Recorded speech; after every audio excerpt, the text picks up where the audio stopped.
Hi, my name is Kerry Critchlow from RCI Recording Studios, and today we're going to be going over the basics of melody. Forgive me, I'm a little under the weather today, but wanted to get this video out. So, melody is a sequence of single notes that is musically satisfying, right? And I guess this kind of goes without saying, but that's going to be very subjective, right? So, what's musically satisfying to one person may not be as musically satisfying to another person. So melody is really just something that you think sounds good, a sequence of single notes that you think sounds all right to your own ears, right? And there are lots of examples of melody that we could go over. A very simple one would be something like Mary Had a Little Lamb. And then you might have like more complex things, like, Beethoven or John Williams, Star Wars theme or something like that.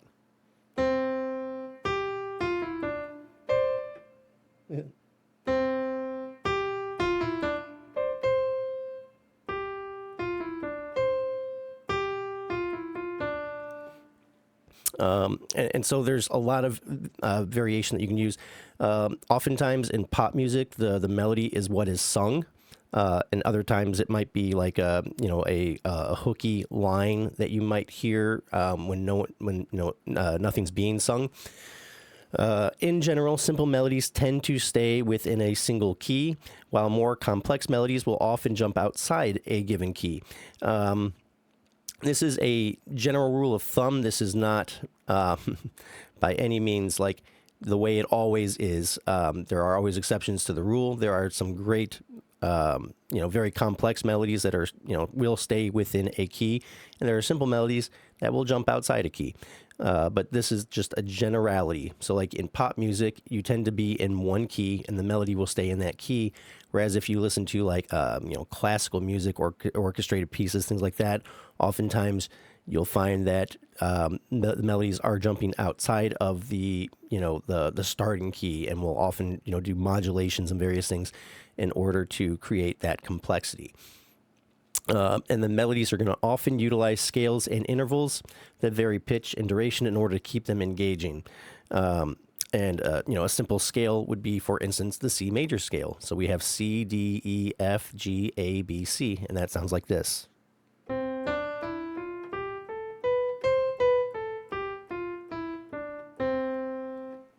Okay, so that would be a C major scale in the key of C. Now, your melody can be something that just, follows the scale. So, you have your C, D, E, F, G. That's a very basic melody that you can use, right? Or you can use what are intervals. And the intervals is the distance between the starting pitch and the next pitch.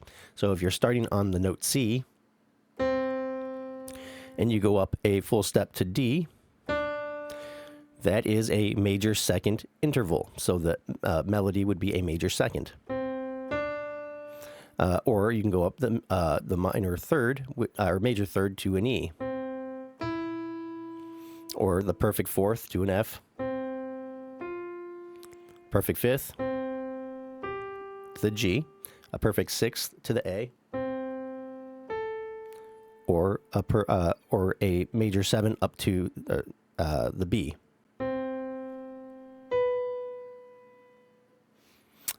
And you can use any interval you want. You can go up, you can go down, you can go, like I said, you can go up a half step or a full step or whatever. You can do a minor third instead of a major third.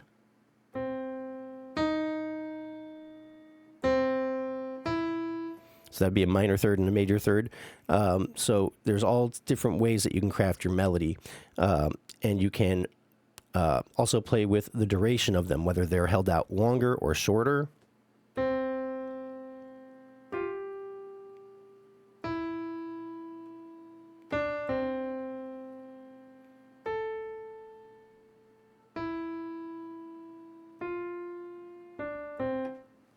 Right? So some of those notes were longer, some of them were shorter.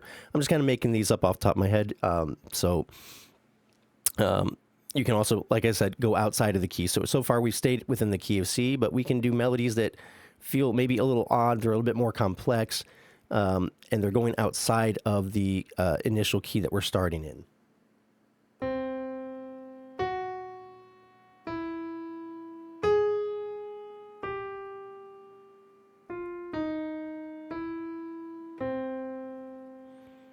Okay, so a lot of those notes had nothing to do with the key of C, even though the key of C is what we were starting in.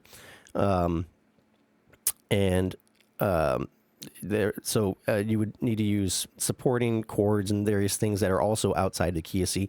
Now, we're not going to get into the nitty gritty, just bringing this up to tell you that, you can go outside of the key of C and create some more unique melodies and figure out kind of some fun ways to support those. And that's how you would use scales or intervals to, vary the pitch and the durations in order to keep your melody engaging. And so, feel free to play around with this. This is kind of the fun and exciting part of music where you get, the freedom to explore and find out what sounds good to you, right? And you can just kind of keep trying out different notes in the sequence until you find a sequence that you like, right? So you can maybe, if you want to, again, start on that C note, then you can try the next note and see if you like it. And if you do, you can try the next note and see if you like it, etc. And if you don't, start back from C and then try a different note and see if you like that. And if you do, go to the next one.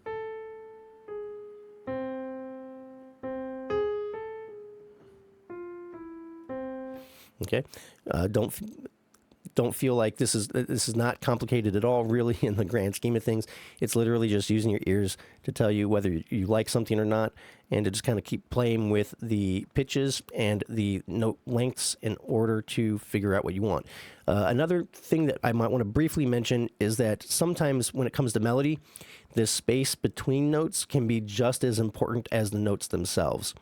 So, for instance, instead of having a series of quick notes, sometimes you can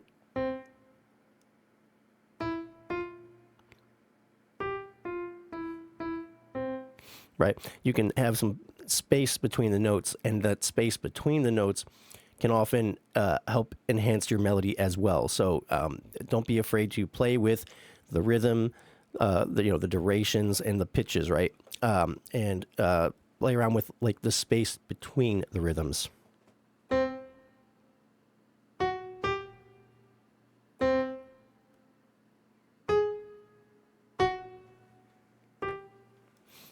Okay. And I think that's about all we're going to cover today. Like I said, this is really just a brief sort of introduction to what melody is and how you can kind of go about crafting them for yourselves. Anyways, I hope this has been helpful. I hope you guys have yourselves a wonderful day, a wonderful week, and I will talk to you later. Bye-bye.